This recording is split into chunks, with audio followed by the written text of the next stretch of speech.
Hey, greetings, everyone. Lieutenant Colonel Alan West here, the Executive Director of the American Constitutional Rights Union, and welcome to another episode of Live Free TV, sponsored by the American Constitutional Rights Union. There's so many things that are going on right now as we come into this new year, 2024, a very pivotal election year. And I thought that we'd get an opportunity to talk to someone that has really had his pulse on the tempo of America for quite some time. He is a dear friend, an incredible mentor of mine, and that is the Honorable Ken Blackwell.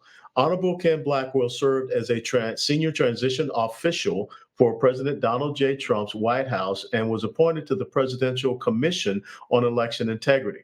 Mr. Blackwell is the Senior Fellow for Human Rights and Constitutional Governance at the Family Research Council. He is a national best-selling author of 3 books: Rebuilding America, A Prescription for Creating Strong Families, Building the Wealth of Working People and Ending Welfare, The Blueprint, Obama's Plan to Subvert the Constitution and Build an Imperial Presidency, and Resurgent, How Constitutional Conservatism Can Save America. He serves on the board of directors of various high-profile organizations, including the American Constitutional Rights Union and several others. He is the chairman of the Council for National Policy Action and on the board of advisors of the Jewish Institute for National Security Affairs. He has a vast and extensive political career. He was the mayor of Cincinnati, treasurer and secretary of state for Ohio, undersecretary at the United States Department of Housing and Urban Development, and U.S. ambassador to the United Nations Human Rights Commission. I'd like to welcome again my friend and mentor, Honorable Ken Blackwell, to Live Free TV. Colonel, it's so good to be with you. Well, pleasure, sir, and Happy New Year to you and your wife. And thank you for taking time out of your busy schedule to be with us. Well, we try to stay engaged, and my partnership with you over the years has made us force multipliers for one another as we try to protect our constitutional republic and innocent life in our nation. You're absolutely right. And when you just mentioned this thing, this issue of innocent life, you were there, mayor in Cincinnati. You were highly involved and engaged, Secretary of State, Treasurer in the state of Ohio. You know, recently we just saw Governor DeWine of Ohio veto legislation that would have protected children from child gender mutilation surgeries and puberty blockers, hormonal therapies. And this comes after the victory for the progressive socialist left on Issue 1, which now has codified in the Ohio State Constitution, murdering unborn babies up until the time of birth. What can we do in Ohio and other states to start turning around the course and the seemingly victories that the left are having in red states? Well, you know, we have the numbers. Hopefully, we have the will to override the governor's veto. It was a disastrous decision on his part. It moved Ohio from being one of the stalwart states protecting innocent life to now being a flagship for the destruction of human life. And that's sad. But we have to muster the will. We have the human agency. We have the numbers. And I think we're going to force this to a situation where we can override his veto. You know, you do great work there at the Family Research Council with Tony Perkins, another dear friend. How do we see the FRC and other organizations really tapping into the church? Of course, right now the left is trying to demonize the church with this new term, Christian nationalism. But how do we get Christians engaged in electoral politics, and especially on some of these critical issues that are biblically, backed? Well, absolutely. I grew up with a mom and dad who told me that 3 books were very, very important in my life and how I lived my life. The first was my calendar or my date book. It talked about how I spent my time and with whom I spent it. My checkbook is how I leverage and my resources, my commitment to Christian stewardship. And then the good book, the Bible, it taught us how to choose the path of conviction over the path of convenience. And so I'm leaning into all three of those books.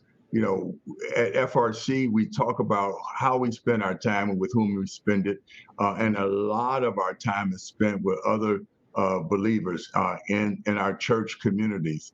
We're leveraging our resources and we're making a choice. We're making a choice of our convictions. And that is so very important. There are various routes that you can go. You can go direct action, you can go legislative change, you can go changes in our courts, and you can engage in genuine dialogue, heart to heart, with other Christians. And that's what we do at FRC. We utilize all three of our books, and we in fact fight on all of those paths. And in this case, we're leaning into our brothers and sisters who are believers and encouraging them to use their human agency to make a difference. When we talk about, believers and using that human element, we're really starting to see some things change in our major urban population centers. And you are the mayor of Cincinnati, Ohio. I'm looking and reading how people in Chicago, non-traditionally, Republican voters, Democrat voters, blacks and Hispanics are really rising up against this issue of illegal immigration and the effects it's having on their communities. Do you think that there is a window of opportunity for constitutional conservatism finally to make some clear inroads into our major urban population centers? Oh, absolutely right. The radical left is on a mission to destroy our national sovereignty and to destroy the our notion of citizenship. For them, what they are looking to do is expand the power of the administrative state, and they don't need citizens. What they need are subjects. And so, more and more Black folks are realizing that we spend a lot of our time, a lot of our decades, our resources, our energy to become full participating citizens, not marginalized subjects.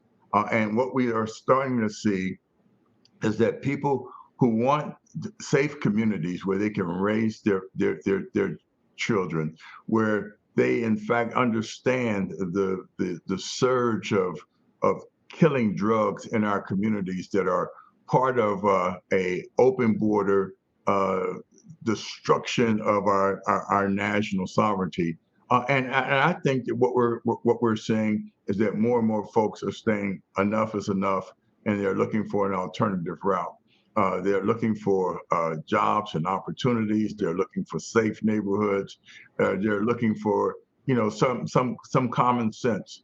Where we were raised to understand that there were two genders, Mm. and that was part of our heritage as children of God, and that we were not free to go against God's divine wisdom and start to make up categories of genders that are inconsistent with the principal notion of families and bringing in the next generation of believers. Well, you hit on some great points there. And I really think that as we go into 2024, and I'd like to get your assessments on this, it may be less about party allegiance and more so about principles, because you're starting to see this uprising in places where Democrats have always considered it their strongholds. You look at recent polling, and it shows how the Biden administration is losing support in the Black community and Hispanic community. We saw the recent decision on affirmative action that was brought forward by Asian students and some of the angst that was directed toward them. What do you see in 2024 in this election cycle, maybe the top two or three policies where we can really make inroads in communities that have not been traditionally Republican? Well, I think instinctively people want to be safe in their neighborhoods, Mhm. and they see now this influx of illegal immigrants coming into our cities. They see people who are citizens who are looking for opportunities being marginalized. The other thing is education. Mhm. People have always seen, particularly in the Black and Hispanic communities, education as a route to a better life. And so they see failing public schools and teachers unions who are more concerned about keeping their kids on dysfunctional educational reservations than creating opportunities for uplifting education and learning. And I can tell you that is starting to make a difference. Personal and family safety and quality education and parental choice in parents. And that's what we need to harp on. And look, our elections, and we need to make people clear. You don't have to go with party labels, but you have to understand that this election will be about binary choices. You know, Mhm. you're either for staying on the reservation or creating opportunity society. Period. Yeah, yeah, you're absolutely right. I've always talked about how the Democrat Party is about creating and expanding that economic plantation. And when you talk about education, recently we had Randy Weingarten who said that school choice was a thing to undermine democracy, which I find just absolutely absurd. Parents making a decision about where they want their child to get the best possible education, how that could undermine it. The other thing I want to talk to you, because you were involved with this on the Presidential Commission on Election Integrity. You still have a lot of people concerned about what happened 4 years ago. What do you think are the couple of nuggets out there that we can make sure that, to help us restore that confidence and trust in our electoral systems in this 2024 year? I think we had to constantly work on cleaning up the voter rolls, and we have tight windows of opportunities to clean up our voter rolls. I think a route to bloated and corrupted voter rolls is automatic voter registration. Mhm. That is something that we have to work against. Secondly, and right now about 27 states are having drank the Kool-Aid. The other thing we have to make sure is that we have to push on voter ID, photo IDs, and more, we're watching people check the box of that common sense safeguard that voters are who they claim to be, and they don't have any problems in showing a photo ID. We need to make sure that we have tight controls on vote by mail. That Mm. you know that is something that we need to do. We're not going to go back to where we don't vote by mail, but we need to vote on paper ballots. And if in fact we mail them in, we need to make sure that those ballots are counted. I think on election day, not 2 weeks after. Yeah. I think they should start counting them uh, on election day so that we get a quicker vote. We're looking at developing countries around the world who vote on paper ballots and who, in fact, have their results the day of the election, not 2 weeks or 6 weeks from when the election was taken. I think it's so important. You brought up the mail-in voting and ballots. We've got to make that clear distinction between the unsolicited, mailed-out ballots, which I think Right. is ripe for nefarious activities, as opposed to absentee balloting, which there should be only two ways you vote in the United States of America. Either you show up in person, early voting, or election day. I'm not a big fan of early voting. Then the other thing is you can always request for an absentee ballot. Having been in the military, very familiar with that. But that's a controlled item.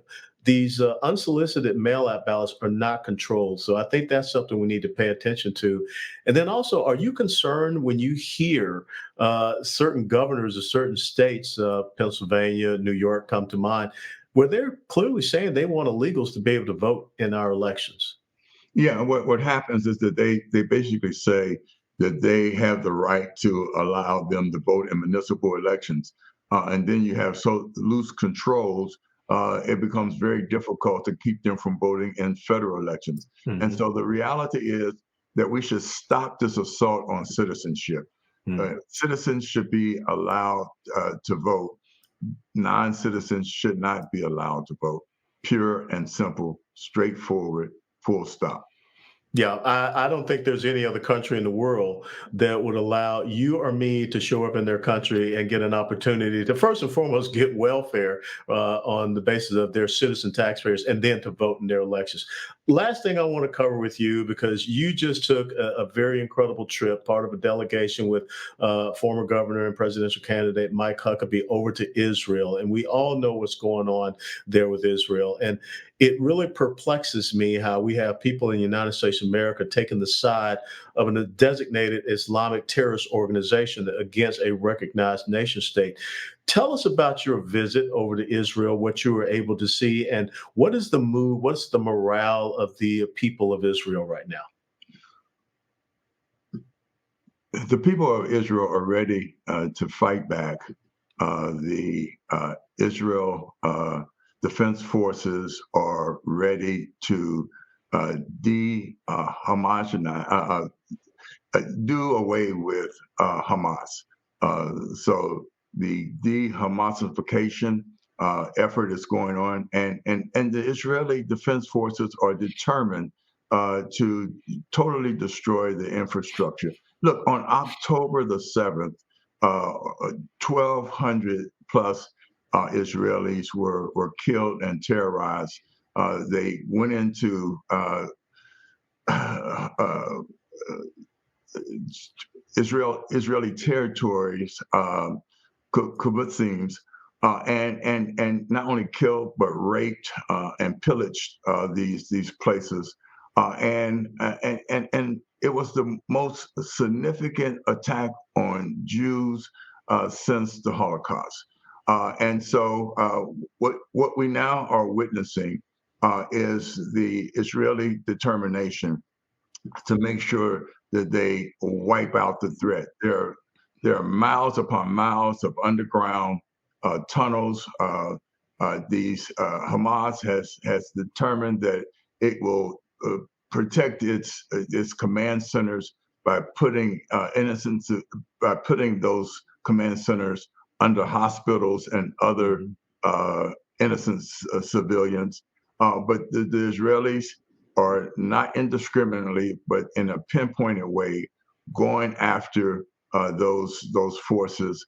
And I think that our mission with Governor Huckabee and former ambassador and Governor Sam Brownback and others was to basically be a solidarity mission.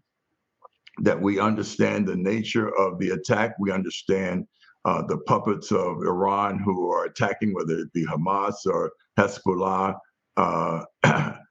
from the north, and so that's why we went. We were able to talk to family members of folks who were attacked, folks who were raped, folks who were being held hostage, and we were able to say that we're on the side of right. We're on the side of the innocents who were attacked, and this is going to take that sort of solidarity, because what we have seen is that the knuckleheads at the UN, many of them on the jury, and they should be in the dock, are basically trying to control a narrative that undercuts the Israeli response to this terrorism, and we just can't let the Biden administration or any of the other forces in the world, be they the Chinese or the Iranians or the Russians, change the narrative and dilute our energy and effort to wipe out this sort of nonsense. You bring up a great point, and this will be our last question, because you were the ambassador to the United Nations Human Rights Commission. There have been some allegations about the United Nations, being complicit in the rise and the maintaining of power by Hamas and supporting their efforts there in the Gaza Strip. How concerning is that for you, that this organization, where we're the largest dues paying member to, would actually be on the ground supporting, aiding, and abetting a terrorist organization against another nation state? Well, let me just give you some context, Colonel. Back in the 90s, working with John Bolton, I was part of the team that got the resolution in the UN, Zionism as racism, revoked and defeated and sent to the ash bin of history. But lo and behold, that attitude is still prevailing in the UN. So it starts with us being resolved, having the resolve in the United States to push back and to leverage our muscle within the UN, to use our veto, to do bilateral negotiations with some of these countries that are dependent upon U.S. aid, but in the face of this sort of atrocity, they side with the bad guys, and some of them are the bad guys, and we just can't let that stand. We won't disengage, but we must make sure that the Biden administration is in fact engaging in the right way, on the right side, at the right time. If we get a Republican administration as a result of this 2024 election, should we reevaluate our relationship with the United Nations?